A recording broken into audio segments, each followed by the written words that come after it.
આજે હું તમારી સાથે શેર કરીશ પાલકના લોટિયાની રેસીપી. તો લોટિયું તો આપણે ઘણીવાર બનાવતા હોય છે, પણ આ લોટિયાને આપણે એકદમ નવી ટ્રીક સાથે બનાવશું. સાથે ઘરના રેગ્યુલર મસાલા સાથે લોટિયું સ્વાદમાં એકદમ ચટાકેદાર અને એટલું ટેસ્ટી બનશે કે તેની આગળ હોટલનું પંજાબી શાક પણ ફીકું લાગશે. તો ફક્ત 8 થી 10 મિનિટમાં બની જતું પાલકનું લોટિયું એકવાર ચોક્કસથી ટ્રાય કરવા જેવું છે. તો ચાલો રેસીપી શરૂ કરીએ. એકદમ ચટાકેદાર લોટી બનાવવા માટે મેં 4 થી 5 નંગ જેટલા મોટી સાઇઝના પૂડિયા અને વજનમાં 500 ગ્રામ જેટલા પાલકના પાન લીધેલા છે. તો મેં પાનને સારી રીતે ધોઈને તેની ડાળીનો ભાગ કાઢી લીધેલો છે. હવે તેને ઝીણા સુધારી લઈએ. તો મેં પાનને આ રીતના ઝીણા સુધારી લીધેલા છે. કપથી માપીએ તો 4 કપ જેટલા સુધારેલા પાલકના પાન છે. હવે મેં અહીંયા 4 થી 5 કપ જેટલા પાણીને ગરમ કરી લીધેલું છે. ગરમ પાણીમાં 1 ચમચેલું મીઠું એડ કરીને તેને સારી રીતે મિક્સ કરી લઈએ. અને હવે પાણી આ રીતના ઉકળવા લાગે એટલે તેમાં સુધારેલા પાલકના પાનને એડ કરી દઈએ. હવે હાઈ ગેસની ફ્લેમ પર પાનને ફક્ત 3 થી 4 મિનિટ માટે બોઇલ કરી લઈએ. તો લગભગ 3 થી 4 મિનિટ જેવું થઈ ગયું છે અને પાનને જોઈએ તો તે એકદમ સારી રીતે કૂક થઈને સોફ્ટ થઈ ગયા છે. તો હવે તેને ગરમ પાણીમાંથી કાઢીને મિક્સિંગ બાઉલમાં એડ કરી દઈએ. અને હવે લોટિયા માટે મેં ચણાનો લોટ લીધેલો છે. તો ઘરમાં રહેલી આ રીતની મોટી ચમચીના માપથી 4 મોટી ચમચીનો ચણાનો લોટ મિક્સિંગ બાઉલમાં એડ કરી દઈએ. તો છે ને એકદમ સહેલું માપ 4 કપ સુધારેલા પાલકના પાન સાથે મેં 4 મોટી ચમચી જેટલો ચણાનો લોટ લીધેલો છે. હવે આ રીતના મેશરની મદદથી પાનને એકદમ સારી રીતે મેશ કરી લઈએ. તો પાલકના પાન થોડા મેશ થઈ ગયા છે અને કોઈ પણ જાતના ગાંઠા વગર ચણાનો લોટ તેમાં મિક્સ થઈ ગયો છે. અને તમે જોઈ શકો છો કે પાનમાં ચણાના લોટને લીધે આ રીતનું બાઇન્ડિંગ પણ આવી ગયું છે. તો હાઈ ગેસની ફ્લેમ પર પાલકને ફક્ત 3 થી 4 મિનિટ માટે બોઇલ કરવાથી તે એકદમ સારી રીતે કૂક થઈ જાય છે અને તેનો ગ્રીન કલર પણ જળવાઈ રહે છે. જનરલી આપણે લોટી બનાવતી વખતે ઉકળતા પાણીમાં ચણાના લોટને એડ કરતા હોઈએ છીએ, પણ અહીંયા આપણે પાલકમાં ચણાના લોટને એડ કરી દીધેલો છે. ચણાના લોટને આ રીતના પાલકમાં એડ કરવાથી તે પાલકમાં રહેલા પાણીને એબ્ઝોર્બ કરીને પાલકને એક બાઇન્ડિંગ આપે છે, જેનાથી લોટિયાનું ટેક્સચર એકદમ પરફેક્ટ તૈયાર થાય છે. અને હવે લોટિયા માટે મેં 4 થી 5 મોટી ચમચી જેટલું તેલ લીધેલું છે.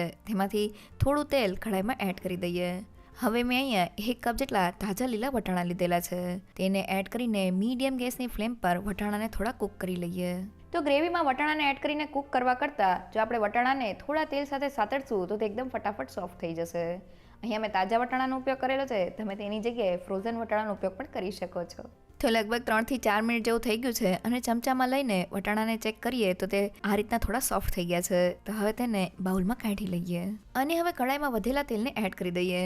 હવે ગરમ તેલમાં 1 મોટી ચમચેલું જીરું એડ કરી દઈએ. તો જીરું સારી રીતે કકડી જાય એટલે મેં અહીંયા 3/4 કપ અને 2 મીડિયમ સાઇઝની ડુંગળીને ઝીણી સુધારી લીધેલી છે. તેને એડ કરીને ડુંગળી સેજ ટ્રાન્સપરન્ટ થાય ત્યાં સુધી તેને સાતળી લઈએ. તો લગભગ 2 મિનિટ જેવું થઈ ગયું છે અને ડુંગળી સારી રીતે સતરાઈને ટ્રાન્સપરન્ટ થઈ ગઈ છે. તો હવે મેં અહીંયા 12 થી 15 કળી અને અંદાજિત 2 મોટી ચમચી જેટલું ઝીણું સુધારેલું લસણ લીધેલું છે. સાથે 1 મોટી ચમચી જેટલું ખમણેલું આદુ અને 2 નંગ જેટલા લીલા મરચાં એડ કરીને બધી જ વસ્તુને એકદમ સારી રીતે સાતળી લઈએ. તો આ બધી જ વસ્તુ સતળાય છે ત્યાં સુધી શાકમાં એડ કરવાની મસાલા પેસ્ટ બનાવવા માટે મેં અડધી ચમચીનો હળદર પાવડર લીધેલો છે. સાથે 1.5 મોટી ચમચીનું લાલ મરચું પાવડર, સાથે તેટલા જ પ્રમાણમાં એટલે કે 1.5 મોટી ચમચીનું ધાણા જીરું પાવડર અને 1 ચમચીનો ગરમ મસાલા પાવડર એડ કરી દઈએ. સાથે થોડું પાણી એડ કરીને મસાલાને સારી રીતે મિક્સ કરી લઈએ. તો મસાલામાં થોડું પાણી એડ કરવાથી મસાલા એકદમ સારી રીતે ફૂલી જાય છે. અને મસાલા પેસ્ટને જ્યારે આપણે વઘારમાં સાતળીએ છીએ ત્યારે શાકનો કલર અને સ્વાદ એકદમ ઢાબા સ્ટાઇલ આવે છે. તો બધી જ વસ્તુ મિક્સ થઈને આપણી આ રીતની મસાલા પેસ્ટ તૈયાર થઈ ગઈ છે. અને હવે વઘારને જોઈએ તો આદુ મરચાં અને લસણ એકદમ સારી રીતે સતળાઈ ગયા છે. તો હવે તૈયાર કરેલી મસાલા પેસ્ટને એડ કરી દઈએ અને સારી રીતે સાતળી લઈએ. તો લગભગ 2 મિનિટ જેવું થઈ ગયું છે અને વઘારની સાઇડ્સમાંથી આ રીતના તેલ છૂટું પડી ગયું છે. મીન્સ આપણા મસાલા સારી રીતે સતળાઈ ગયા છે. તો હવે મેં અહીંયા 3/4 કપ અને 2 મીડિયમ સાઇઝના ટમેટાને ખમણીની મદદથી ખમણી લીધેલા છે. સાથે સ્વાદ પ્રમાણે મીઠું એડ કરીને ટમેટાને સારી રીતે સાતળી લઈએ. તો ટમેટાના ટુકડાની જગ્યાએ ટમેટાને આ રીતના ખમણીને એડ કરવાથી તે ગ્રેવીમાં એકદમ સારી રીતે પડી જાય છે. તો લગભગ 2 થી 3 મિનિટ જેવું થઈ ગયું છે અને ટમેટા એકદમ સારી રીતે સતળીને ગ્રેવીની સાઇડ્સમાંથી તેલ છૂટું પડી ગયું છે. તો હવે વટાણાને શાકની ગ્રેવીમાં એડ કરી દઈએ અને સારી રીતે મિક્સ કરી લઈએ. તો વટાણા એકદમ સારી રીતે ગ્રેવીમાં મિક્સ થઈ ગયા છે.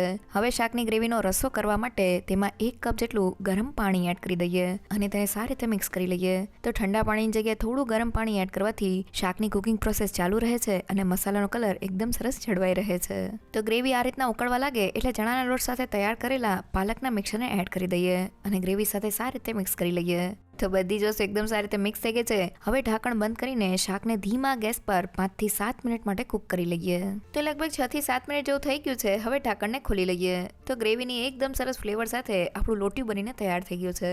તો હવે તેમાં બધા જ ટેસ્ટને બેલેન્સ કરવા માટે 1 મોટી ચમચીનો ગોળ એડ કરી દઈએ. સાથે 1 મોટી ચમચીનો લીંબુનો રસ એડ કરીને બધી જ વસ્તુને મિક્સ કરી લઈએ. તો બધી જ વસ્તુ મિક્સ થઈને આપણું લોટિયું બનીને તૈયાર થઈ ગયું છે. તૈયાર થયેલા લોટિયાની કન્સિસ્ટન્સી બતાવું તો તમે જોઈ શકો છો કે ચમચામાં ગ્રેવી અને પાલક એક સાથે પડે છે, જે એકદમ પરફેક્ટ છે. હવે તેને સર્વ કરતા પહેલા તેની ઉપર એક સ્પેશિયલ તડકો કરી લઈએ. તો તડકા પેનમાં 1 મોટી ચમચેલું ઘી એડ કરી દઈએ. ઘી સાથે તડકો એકદમ ટેસ્ટી લાગે છે. હવે તેમાં 1 ચમચેલું જીરું અને મેં 1 ચમચી જેટલી ઝીણી સુધારેલી લસણની કળી લીધેલી છે, તેને એડ કરીને સારી રીતે સાતરી લઈએ. તો લસણ થોડું સતળાઈ ગયું છે. હવે 1 મોટી ચમચેલા સફેદ તલ અને 2 સૂકા લાલ મરચાં એડ કરીને તેને સારી રીતે સાતરી લઈએ. અને હવે તડકાને લઈ લઈએ. અને હવે તેને શાકમાં એડ કરતા પહેલા તેમાં અડધી ચમચી જેટલું કાશ્મીરી લાલ મરચું પાવડર એડ કરી દઈએ અને તેને સારી રીતે મિક્સ કરીને તડકાને શાકમાં એડ કરી દઈએ. તો તડકો એડ કરવો ટોટલી ઓપ્શનલ છે, પણ તડકા સાથે લોટું એકદમ ટેસ્ટી લાગે છે. તો તડકો સારી રીતે મિક્સ થઈ ગયો છે. હવે ગેસની ફ્લેમ બંધ કરી દઈએ અને તૈયાર થયેલા લોટિયા ઉપર થોડા કોથમીરના પાન સ્પ્રિંકલ કરી લઈએ. તો આપણું એકદમ ચટાકેદાર પાલકનું લોટિયું તૈયાર થઈ ગયું છે. એકવાર જરૂરથી ટ્રાય કરજો. તો આપણું એકદમ ટેસ્ટી પાલકનું લોટિયું બનીને તૈયાર થઈ ગયું છે. અહીંયા આપણે ચણાના લોટને પાલકમાં પહેલેથી જ એડ કરી દીધેલો હતો. તેનાથી શાકની ગ્રેવીને એક થિકનેસ મળી ગયું છે અને લોટિયાનું ટેક્સચર એકદમ પરફેક્ટ તૈયાર થયું છે. સાથે લોટિયામાં થોડો ગોળ એડ કરવાથી તેમાં જરા પણ મીઠાશ નથી આવતી, પણ બધા ટેસ્ટ બેલેન્સ થાય છે. અને ઉપરથી થોડો લીંબુનો રસ એડ કરવાથી તેનો એકદમ સરસ ચટપટો સ્વાદ આવે છે. અહીંયા તમે લોટિયાને એમને પણ સર્વ કરી શકો છો, પણ થોડો તડકો એડ કરવાથી તેનો સ્વાદ એકદમ ધાબા જેવો આવે છે. તો તૈયાર થયેલા લોટિયાને રોટલી સાથે સર્વ કરી લઈએ.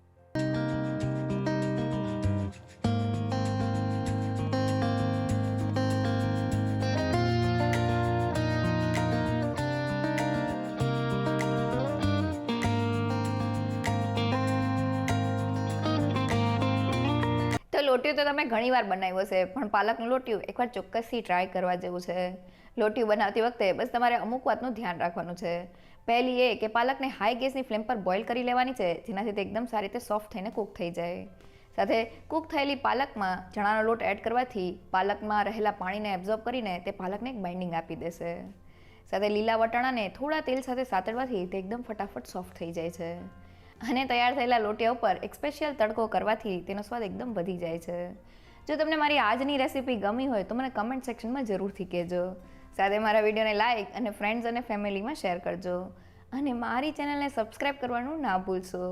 તો ફરી મળીએ એક નવી રેસીપી સાથે.